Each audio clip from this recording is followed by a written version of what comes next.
What's up everybody, this is John with John Fair Innovations and I'm so excited to give you my latest maths lesson. So today I'll be showing you how you can use two coordinates to calculate gradient.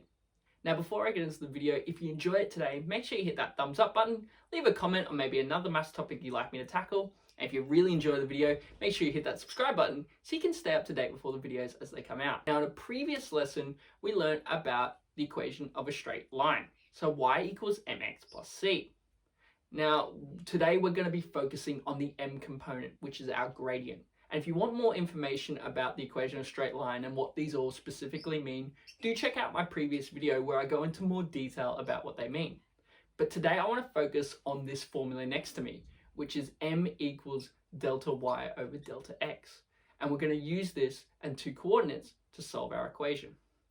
But for us to use this equation, we're first going to have to understand what coordinates are. So I've got two here, so I've got 0, 5, and I've got 3, 15. When we look at it, we read it like we would the alphabet. So our two axes are x and y. So remember, our x-axis is our horizontal line, and our y-axis is our vertical line. Now, just like we would the alphabet, x goes before y, when we're reading a coordinate, our x component comes before our y component. So when we look at a coordinate like 0, 5, for example, the x is going to be 0 and our y is going to be 5.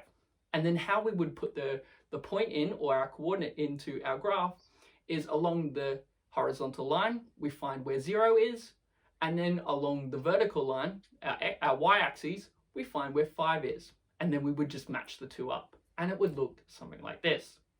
With our second coordinate, 3, 15, we do the exact same thing. So x will equal 3, so we go 3 along our horizontal line, and we match it up with 15 along the vertical line. And it will look something like this. So now we've got our 2 points. And this works exactly the same way as if you had a decimal, if you had a negative number. It's the exact same process. You're literally just finding where those components are along our y and our x axes, and then you're joining them together to give you that point.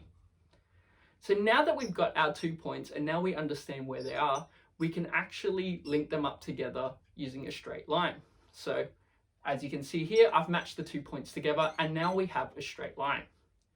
But we want to work out the gradient because this alone is not enough. We might want to be able to predict something further on. And that's what gradient is great for. It helps us, and the equation of a straight line, it helps us predict things in further down or further up on our line. So what we're going to use is m equals delta y over delta x. Now delta refers to change.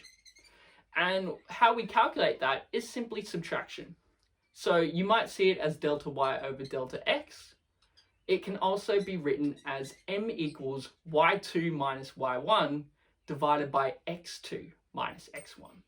So if you don't remember the delta part, that's fine. But if you remember this, this is the more important part. That it's y2 minus y1 divided by x2 minus x1. And what we're going to do is we're going to insert our coordinate points into the formula in order for us to calculate m. Now it doesn't matter which way you make your x and your y components, as long as you're consistent.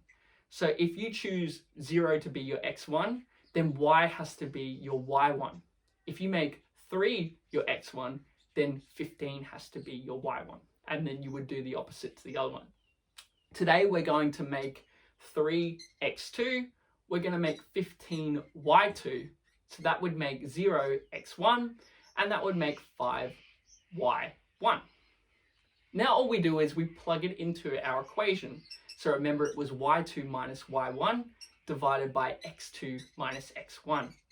So it's going to read as 15 minus 5 divided by 3 minus 0. And now we just simply solve this. So 15 minus 5 gives us 10. 3 minus 0 gives us 3. So our gradient is 10 over 3, or 3.33 recurring. So that's the rate that the line is changing.